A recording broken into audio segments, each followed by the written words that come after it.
Bonjour à toutes et à tous et aux dernières personnes qui nous ont rejoints pour cette présentation.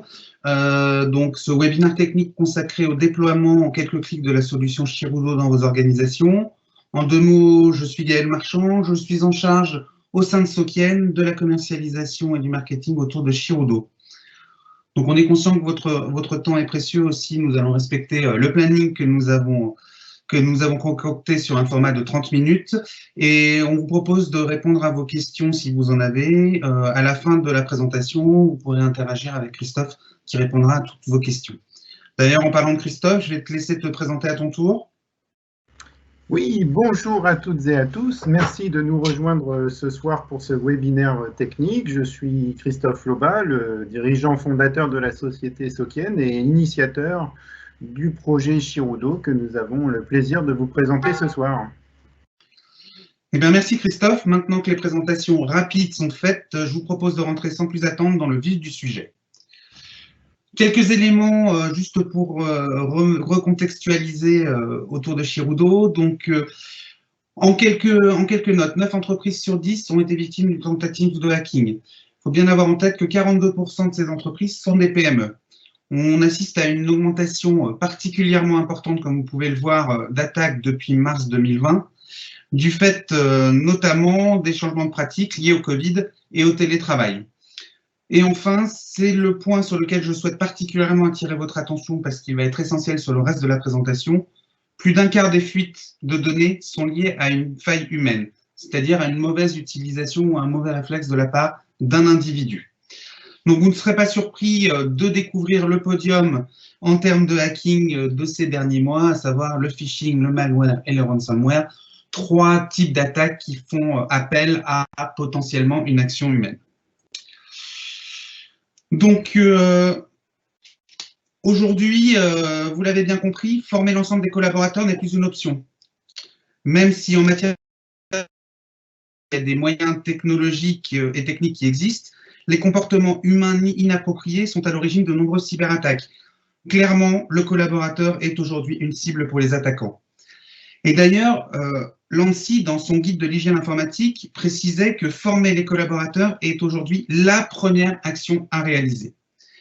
C'est pour ça qu'on a développé une solution en mettant l'humain au cœur de nos préoccupations.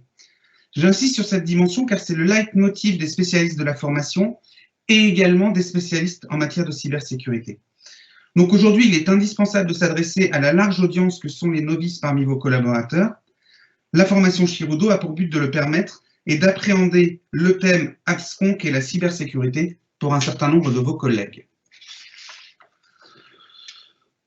Pour bien comprendre, Chirudo, en fait, c'est 2 aspects. C'est d'une part un serious game doté, donc, pour permettre une autre approche de la formation, donc en s'appuyant sur le côté serious et jeu, mais c'est également un portail d'administration qui va vous permettre de gérer l'ensemble du suivi de l'évolution et de l'apprentissage de vos collaborateurs. En gros, Chirudo s'appuie sur 4 piliers que vous pouvez voir sur cette slide. Tout d'abord, la notion de motivation, avec des formations immersives sur des missions courtes qui vont de 2 à 10 minutes, avec en moyenne 5 minutes par mission. La notion d'accessibilité également, parce que c'est un élément essentiel, c'est-à-dire que n'importe où, notamment avec sa version responsive qui fonctionne même hors connexion, votre collaborateur va pouvoir se former aux bonnes pratiques en matière de cybersécurité, sachant qu'aujourd'hui, là, vous avez 2 langues, français et anglais, mais nous avons également rajouté très récemment l'allemand et l'espagnol.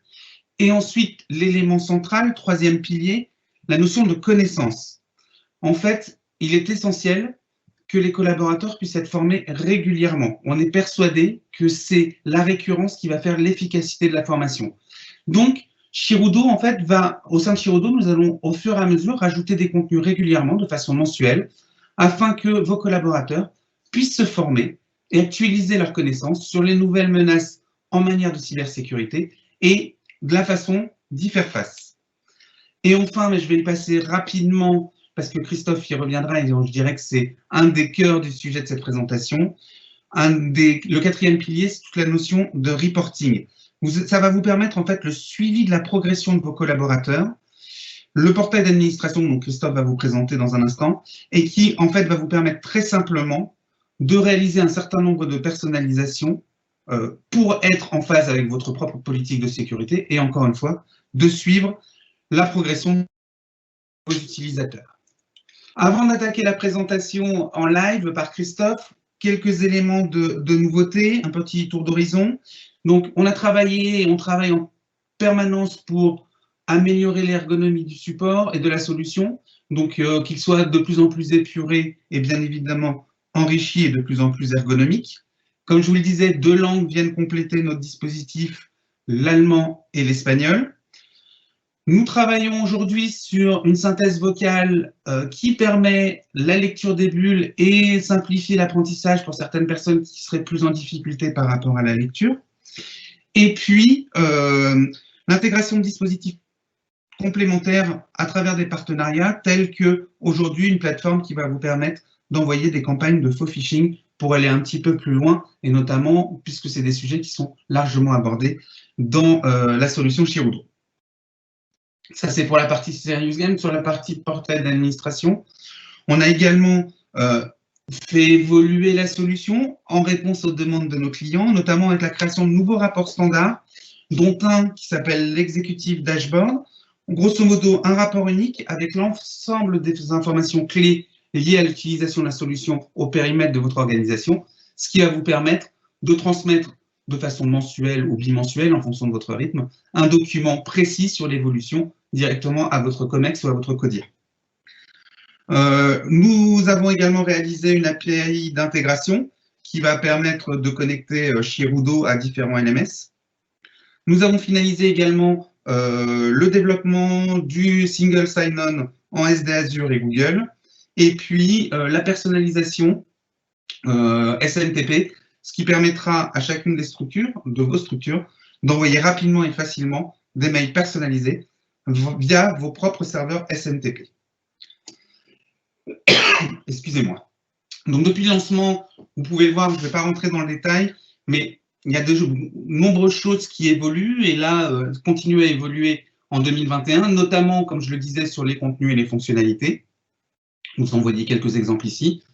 Et la roadmap 2022 est déjà, je dirais, bien remplie, avec de nouvelles missions, bien évidemment, un gros travail et un travail aussi sur tout ce qui est AI avec de l'analyse comportementale et la possibilité pour chacun de souscrire en ligne. Un mot, Gaël, je t'interromps un instant juste pour dire qu'en 2021, on avait déjà anticipé l'ajout de missions RGPD. On sait qu'elles sont très attendues par nos clients. Donc, dès la fin de ce mois d'avril, vous aurez la possibilité d'accéder déjà à une première mission autour de la thématique de la RGPD. Tu fais bien de compléter. Et puis moi, pour finir sur cet aspect-là, avant de te rendre la parole, Christophe, bien évidemment, là, ce n'est qu'une roadmap qui aujourd'hui évolue très vite en fonction notamment des besoins de nos clients, ce qui me permet ici de dire que Chirudo est une solution complètement propriétaire sur laquelle nous avons toute possibilité de faire évoluer et d'améliorer l'ensemble des dispositifs en fonction de vos propres besoins. Je crois que j'en ai assez dit. Christophe, je vais te laisser la parole pour que tu puisses présenter en live le déploiement de Chirudo dans une organisation. Tout à fait. Et en introduction à cette présentation, il faut savoir que la solution et le portail que je vais vous présenter a été pensé pour répondre à toutes les questions auxquelles j'ai pu être confronté durant mes différentes expériences auprès de dirigeants d'entreprise, dirigeants de services informatiques, les DSI, les RSSI, les CISO, etc. Et effectivement, la question de la formation en cybersécurité ne fait plus débat. On le sait qu'il faut former. En revanche, le passage à l'acte est toujours quelque chose d'assez compliqué, même si de nombreuses solutions existent évidemment sur le marché.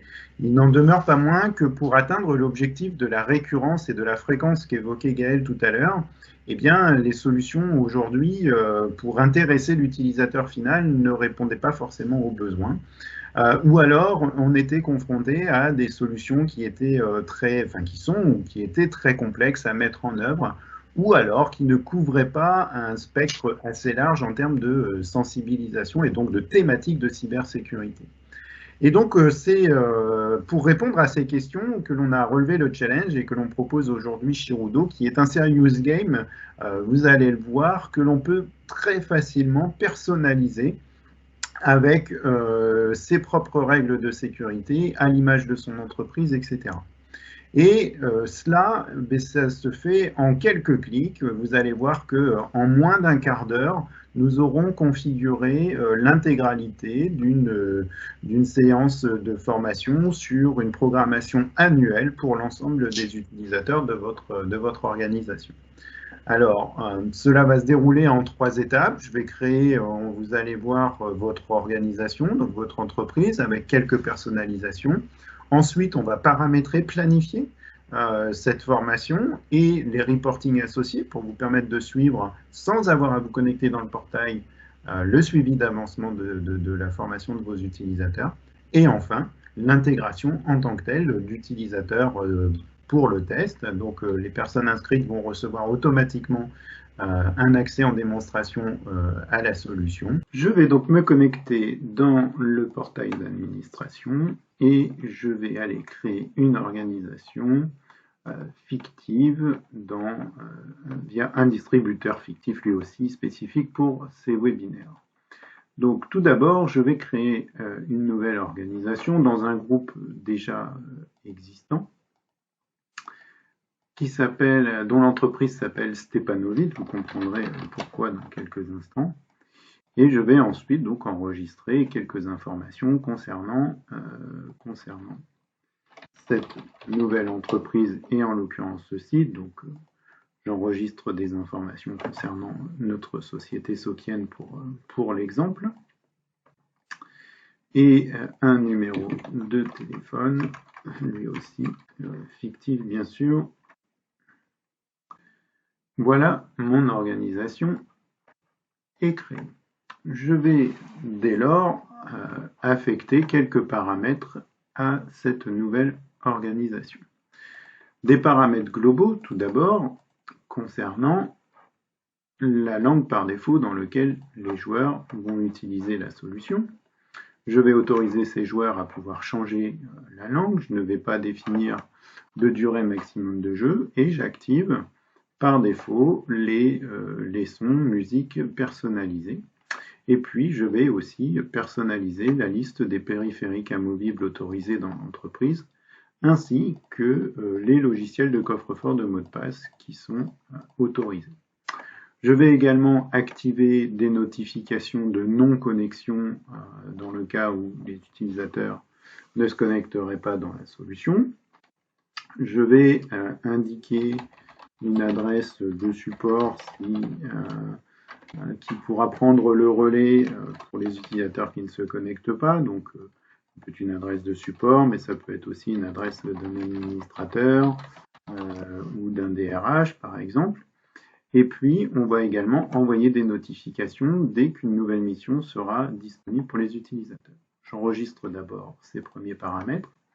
Je vais maintenant ajouter un logo personnalisé de mon entreprise. Voilà, mon logo est chargé, il apparaît immédiatement dans mon interface. Je vais maintenant créer une licence pour mes utilisateurs. Donc je viens ici dans les licences et je vais ajouter tout simplement une licence pour ce nouveau site. Ça, vous n'aurez évidemment pas à le faire. C'est évidemment nous qui nous chargeons de cette opération. Je laisse l'ensemble des autres paramètres par défaut et je crée ici une licence pour 15 utilisateurs. Je vais maintenant paramétrer les paramètres de sécurité. Et en l'occurrence, je vais paramétrer quels sont les paramètres de sécurité qui correspondent aux paramètres de mon entreprise. Donc par exemple, je vais indiquer que je souhaite un mot de passe de 14 caractères minimum, d'une longueur maximum de 24 caractères. Et puis, je vais préciser si je souhaite que mes mots de passe contiennent des caractères alphanumériques, des minuscules, des majuscules et des caractères spéciaux. Je vais également paramétrer les coordonnées de mon support informatique dans le cas où un problème se produirait pour que le joueur puisse trouver facilement les coordonnées de son support. Et les paramètres qui permettent de verrouiller le compte en cas de tentative infructueuse de connexion à l'application, donc à la partie du jeu, bien évidemment. Voilà, mes paramètres de sécurité sont paramétrés. Je vais donc maintenant organiser le cadencement de la mise à disposition de mes missions. Imaginons que nous souhaitions mettre à disposition 2 missions par mois aux utilisateurs. Donc, je vais laisser les 2 premières pour le mois de mai. Je vais ensuite mettre 2 missions pour le mois de juin, 2 missions pour le mois de juillet, et ainsi de suite. Vous l'aurez compris, très simplement, vous allez pouvoir cadencer toute la mise à disposition de vos missions sur un an, ou plus, ou moins, comme vous le souhaitez. J'enregistre mes paramètres.